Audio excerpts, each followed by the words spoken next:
Hey guys, and welcome back to Wonder Boy: The Dragon's Trap. Oh, it's the final part of the story, but not the final part of the playthrough itself. So, onwards to adventure. And our adventure starts with some revisiting of areas, as we do. There's a lot of treasure that we can get to now we have the ability to fly, and a lot of this will have to do with finding the legendary sword, shield, and armor, which was what the human had before he got cursed. Ah, okay. So we'll be reclaiming our lost spoils for a section of this playthrough. Were those weapons and items acquired in, like, Wonder Boy 2, then? Yes, I believe so. I don't have much experience with the second Wonder Boy game, but from what I watched from long plays and such, I do believe that is the case. Oh, you're a fan of long plays, are you, Vogue? Well, for games that I don't have much experience with and maybe I need to talk about at some point, so it's good just to have that in the back pocket. So just showing off an item room there, just in case you are running low on potions, that is a good place to go to restock. Also, if you're cheap, you don't want to buy potions, you can just get them for free in the world of Wonder Boy. Yeah, that's true, that is true, although we'll need a lot of money if we are to acquire our legendary spoils once again. That's so cute. Like, in Zelda it'd be like, da-da-da-da-da-da-da-da, but here it's like, da-da-da-da. It's very modest and not overstated, Yeah. and I can appreciate that. Modest is the way I describe it, yeah. Do we have anything special for Mr. Hawkman, or are we just going with the Tasmanian sword for now? We're going to use Lion Man for this because he can take a hit a lot better than the bird can, Oh, so yeah. for the sake of getting through this dungeon in one piece, we are going to switch to the Lion Man for this particular part. Damn, man, this place has seen better days. Well, it did get crumbled down into rubble when we killed the Cyber Dragon. Yeah, fair point. It is no longer called the Last Dungeon, it's now just called the Old Castle. Man, the backing music here is so jaunty. What happened?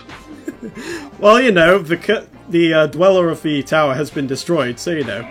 They moved the jazz band in, you know, they redid the music a little, and it's like, well, you know what, if people started visiting here again, maybe they want to learn a bit about the history of Monster World, we want to make sure they have some nice jazzy music. Yeah, no, the boss of the place is the jazz band in a dragon costume. Yeah. I would love that so much, like, not even trying to be ironic here, I would actually love that. Maybe it's just how much I love jazz, or just how hilarious that would be. Oh, I love the soul blending of, like, the old stonework with the cyberness of the Cyber Dragon. Although, looking at it now, it's not such a subtle transition, it's more of a jarring one, really. Yeah, it's more like it's just been attached to the end of it. So here we go. The Cyber Dragon's obviously not there anymore, but our legendary sword is. And what many people don't know is that you can actually re-enter this room, and there'll actually be another chest in there. Don't ask how that works. Again, treasure dimension. It does not follow your traditional rules. Nah. It's like, nope. He thought it was tough, mate. He thought it was tough. Oh, yes, keep going. I can't take much more. It's too much gold. I think this is a treasure hunter's equivalent to when you nutted but she's still sucking. The background's happy about this. That much is certain. Oh yes. But yeah, that's probably close to the amount you need to pick up one of the legendary items. I think maybe it leaves you with a little bit less than what you need, but hopefully by the time you've actually travelled around and such, you would have accumulated a decent amount of funds to add to it. So we got the sword, so our next step is to find the armour, I believe. It's either the armour or the shield. And one of the ogres inside this particular section is holding onto it for us. Don't know if it's just to keep it warm or if he is a fashion victim. But we're not going to judge. We're just going to kill him and then take it back off of him. Yeah, you know, no, I'm just here for treasure, mate. I'm not here to, like, call you a fashion victim or anything. So yeah, there you go. Legendary armor, generally considered the best armor in the game universally. Obviously, with the different animal forms, you get different attack and defense values on your item, but generally speaking, the legendary armor is the best for everybody. Well, you got plus 100 defense for Lion Man, and with the sword you got plus 2, 4, 5 attacks. That's pretty damn good. Oh yes. Although the funny thing is, his specific sword is actually stronger than the legendary sword. Rubbing this salt in the old wound there, are you, Piggy? Mm-hmm. Some moron just left this lying around. Well, I couldn't help it. I got transformed into a fucking lizard.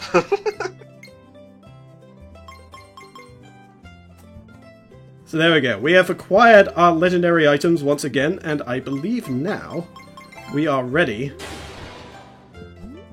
to undo this curse. Bit of a Shatner-esque pause there, mate. Were you thinking of what to say? Something dramatic enough?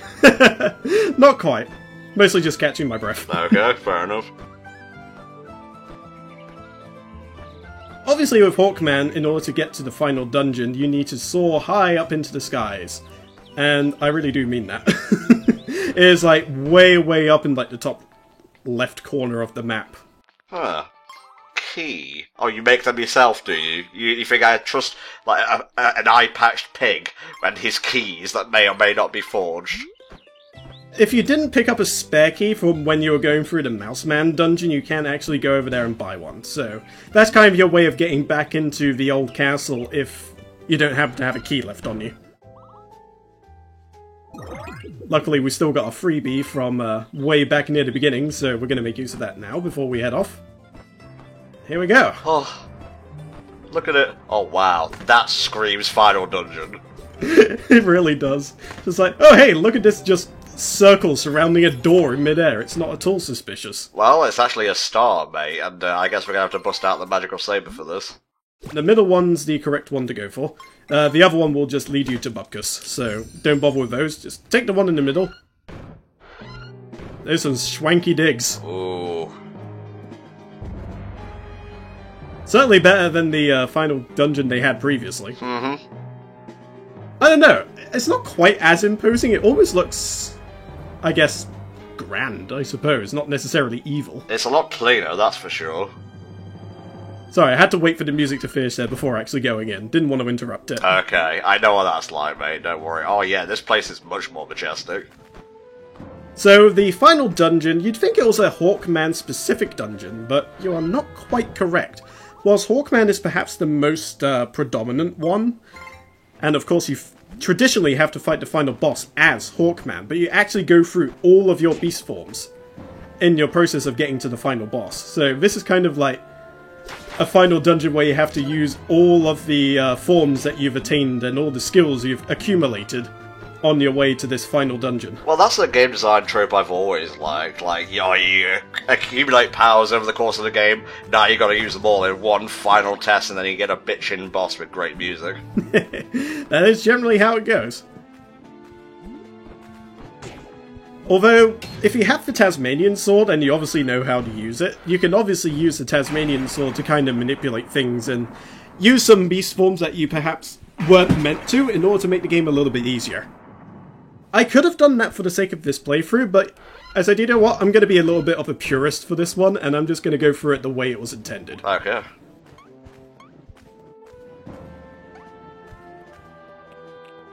I'm definitely feeling finale vibes right now. They did a great job in making the music reflect that, even though it is still, at its base, the same theme as we've had for all the other dungeons prior. Oh, is it just remixed and whatnot? Yeah, it's a bit like, I guess with Super Mario World, where you get like all the various remix versions of the same song in each level, depending on like, where you are. It's kind of a bit like that. So the overall theme's the same, it's just that it's obviously arranged differently depending on which dungeon or whatever you're in. I got you, fam. So there we go, we've got all our hearts back as well now, so we're pretty much right at the point where we were at the beginning of the game. The only problem is we're still not human, so that's the only thing we gotta fix. Do we want to go back to being human at this point? I mean, let's be honest, we could be a lion, we could be a fishman. What are you doing here? I'm trying to jump on there, but the clouds are having a very big disagreement with that. Don't. I actually ran out of lightning bolts, so I couldn't actually just use the lightning bolts. So I tried to use arrows, but he was being a bit of a dick, so I thought, you know what, screw you. So I stop blaming the clouds for your timing incompetence, mate, come on. So yeah, each time you reach a checkpoint in this dungeon, you get dropped down and transform into the next thing you're supposed to be. So it kind of guides you along gently in that regard. So obviously here we need to be Piranha Man. Nice.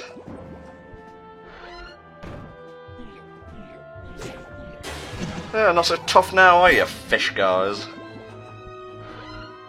Now, apparently I said that I didn't really have any funders, but I think at that point in the playthrough I thought, oh yeah, I do have quite a few of those, don't I? Oh, I should have been using my items efficiently. Oh my god. It's more because I tend to use the boomerang a lot, and I conveniently forget that there are other items that exist. Yes, I think that's what led you to take many a hit, and me taking many a hit on my OCD-riddled brain. This is always a punishment in itself for you. Well, you know, some of those missions in Simpsons Zero Run were pretty hard, and there were a few retakes. Yeah, I suppose this is your revenge, so to speak, since we decided not to do this live. I'm noticing every enemy type is available in this place. Do you think that was a conscious decision on the part of the developer? Oh, just put it all in. It's time to go ham. Absolutely, I can't really see any other reason. And I think they wanted just to include everything in here, just to kind of make it like the big grand finale. Which I can totally get behind. Yeah, for sure. Those damn genies tried to corner me. Actually, a fun little fact here is that if you did use a Tasmanian sword, you could actually turn into Mouseman in all of these screens and similar screens to it, and actually just go underneath the stairway and actually just take the easy way out all the time. I was wondering why you were walking through the walls and whatnot. Yeah, there's like secret walls and things like that that you can go through if you're adventurous enough or just dumb enough to just walk into every wall you find, I suppose. Oh jeez, this is ominous. This is how you can tell you're getting close to the end.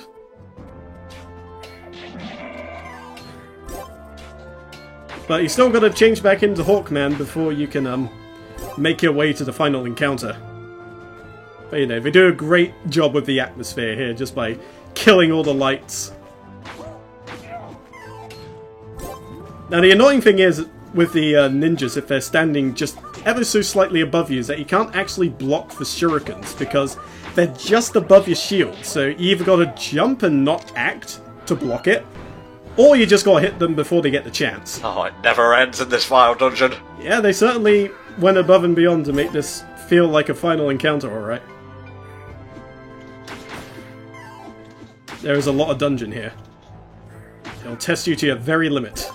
Kind of overselling it there a little bit, but I'll believe you, I suppose. I mean, who am I to talk? I haven't played the game. Well, just imagine trying to play this on hard mode, especially, when you got that timer constantly, egging away at you. And of course all the enemies being tougher in general as well. Mm-hmm. So here we go. Just gotta make our way to the boss room now.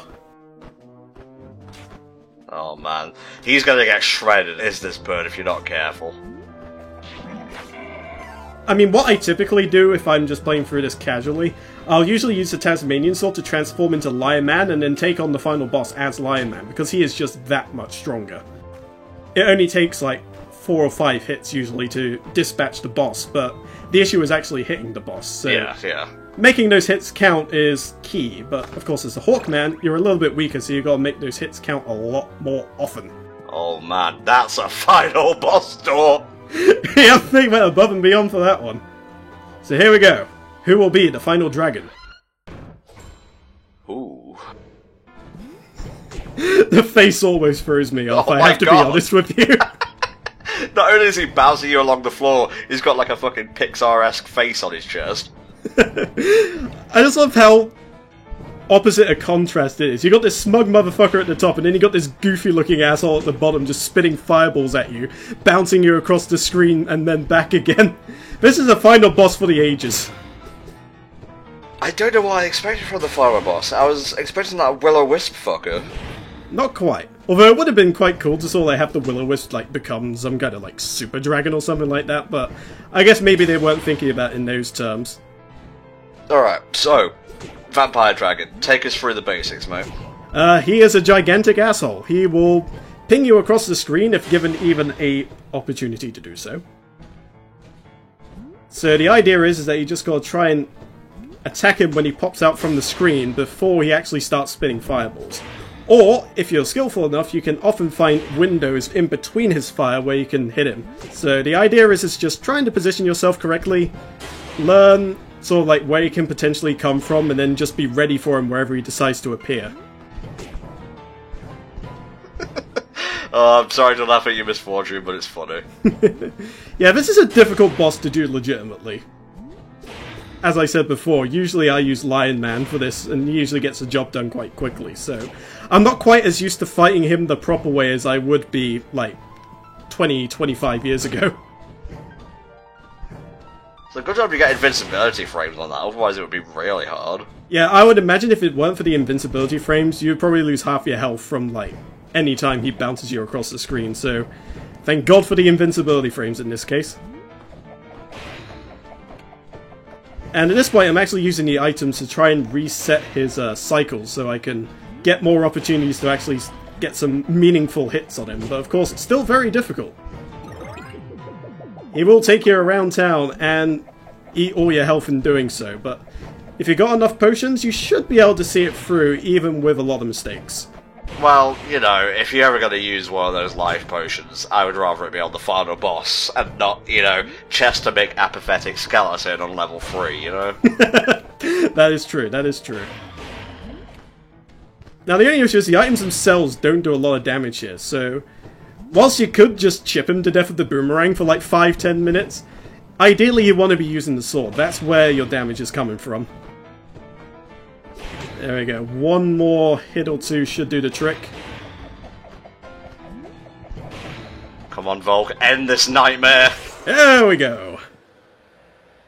And that is all she wrote. And the Salamander Cross is now ours. Oh, free me from this curse of awesome beastitude! If the post-game is anything to go by, technically speaking, you can still change into all the beast forms. You just get the ability to be human again. So there's really no downside. No, basically, you got cursed initially, but now you got your human side back, you're pretty much sitting on a plus at this point in the end.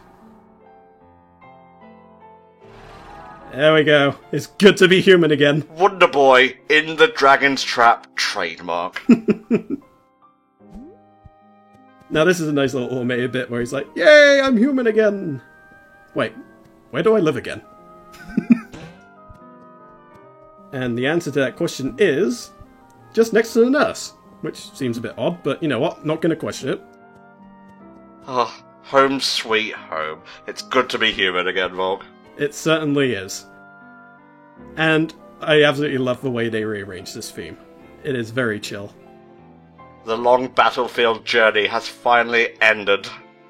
The tales of your gallant and heroic actions, yes, come on, will be passed down from one generation to another throughout all eternity. Bit dramatic, but okay. Good night, brave warrior. Please buy our next inevitable remake. Good night, Monsterland. I'm not saying good night. That place tried to kill us. Hey, it's not Monsterland's fault.